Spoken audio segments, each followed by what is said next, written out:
Cricket match देखने के लिए लिंक की नो मोर टेंशन, क्योंकि एशिया कप लाइव स्ट्रीम होगा तमाशा ऐप पर, वो भी बिल्कुल free. So download Tamasha app now and watch free streaming. और नॉन स्टॉप डेटा के लिए जैज की वीकली फ्रीडम ऑफर सब्सक्राइब करें। You can also participate in Jazz Fan Pulse on Tamasha app to win exciting prizes. So download now and don't miss out on this opportunity. Bangladesh ने बहुत ही अच्छा मुकाबला जीता और एक तरह से फाइनल से पहले भारत को वेकअप कॉल मिली। माना कि मेजर प्लेयर्स नहीं खेल रहे थे, मगर इसके बावजूद जीतना फाइनल से पहले एक तरह से जरूरी होता है। और था तो ये वैसे डेड रबर। अच्छी चीज डेड रबर की क्या होती है कि बेंच के प्लेयर्स को मौका मिलता है अपने हुनर दिखाने का, और बांग्लादेश ने बेंच प्लेयर्स को आजमाया और उनमें से 2-3 ने लाजवाब कारकर्दगी दिखाई, जिसमें तंजीन जो कि उनके ओपनिंग फास्ट बॉलर है, क्या लाजवाब आउट स्विंगर उन्होंने की, अच्छी पेस भी थी, एटीट्यूड अच्छा था। और रोहित शर्मा की विकेट ली, बल्कि टॉप ऑर्डर को उन्होंने हिला के रख दिया।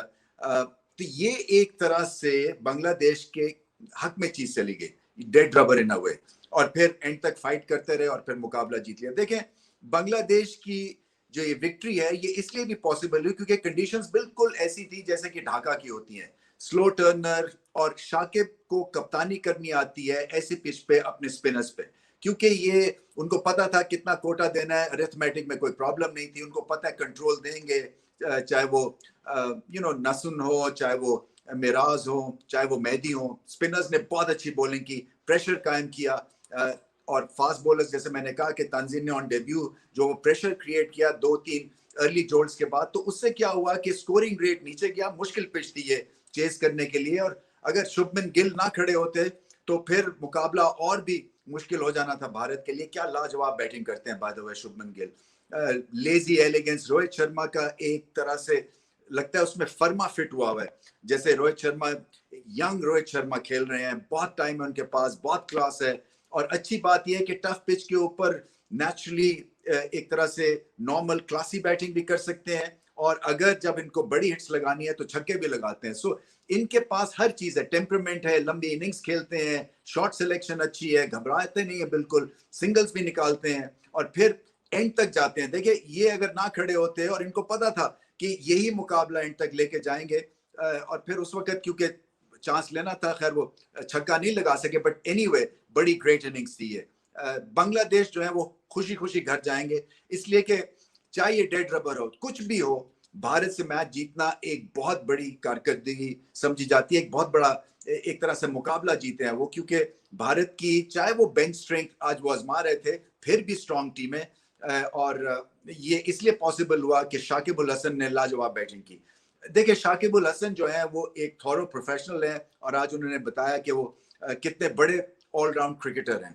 इसके अलावा रिदवाई जो है उनकी ग्रेट फाइंड है। मैं समझता हूं कि उनको ऊपर के नंबर पे बैटिंग करनी चाहिए, क्योंकि वो 6 नंबर के ऊपर जाके थोड़ा सा फंस भी जाते हैं, इसलिए कि फिर वो टेल के साथ उनको खेलना पड़ता है। सो ये टेल के साथ खेलने वाले कोई बैशर नहीं है, ये आपके फ्रंट लाइन के बल्लेबाज बन सकते हैं, क्योंकि डिफेंस भी अच्छा है, सिंगल्स निकालते हैं, और फिर ये टेम्परामेंटली स्ट्रांग है। देखिए, भारत के खिलाफ इतनी कॉन्फिडेंटली बैटिंग करना बहुत बड़ी बात है। अभी 20-21 साल की उम्र है, फील्डर अच्छे हैं और one for the future. In fact ना सिर्फ बांग्लादेश के लिए नाम बनाएंगे, बल्कि वर्ल्ड मैप के ऊपर इनके पास इतना पोटेंशियल है कि ये बांग्लादेश की तरफ से सुपरस्टारडम अचीव कर सकते हैं।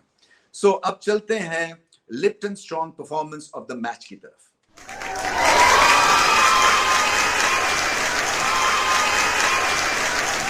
Lipton strong performance of the match, Shakib Al Hasan clearly बहुत आला बैटिंग की उन्होंने। देखिए, शाकिब के साथ मसले मसाइल चल रहे थे, बैकफुट पे फंसे हुए थे, स्पिनर के अगेंस्ट भी और फास्ट बॉलर्स के अगेंस्ट भी। फिर वो आपका सेकंड लाइन ऑफ डिफेंस जो है वो बनता नहीं है, और ऐसी पिच के ऊपर अगर आप बैकफुट पे फंस गए हैं और तो चांस आपके बोल्ड होने के, लेग बिफोर होने के, और फिर अटैकिंग पोस्चर बैकफुट पे नहीं मिलता। सर्वाइवल का पोस्चर तो मिल जाता है, क्योंकि ऐसा लग रहा था जैसे कि स्पिन को वो रीड नहीं कर रहे हैं, पेसर के खिलाफ थोड़े से बैकफुट पे इसलिए जा रहे हैं कि शायद तेज स्पीड बॉलिंग पे थोड़ा सा कॉन्फिडेंस नहीं है उनका अभी तक वैसा जैसा कि पहले होता था। मगर इस इनिंग्स में फ्रंट फुट पे आके लाजवाब ड्राइव्स खेले, बैलेंस बहुत अच्छा था, जिसकी वजह से ये उन्होंने बहुत अच्छी स्कोर की। एक तरह से क्वालिटी बॉलिंग के खिलाफ रन अ बॉल का 80 स्कोर कर देना, और इन्हीं की मरून मिल्लत जो है ये यहाँ तक 260-65 तक स्कोर किया। स्कोर ठीक ठाक बांग्लादेश ने किया और उसमें कॉन्ट्रीब्यूशन दूसरों की भी थी, बट जो कैटलिस्ट थे, जो सेंट्रल फिगर थे,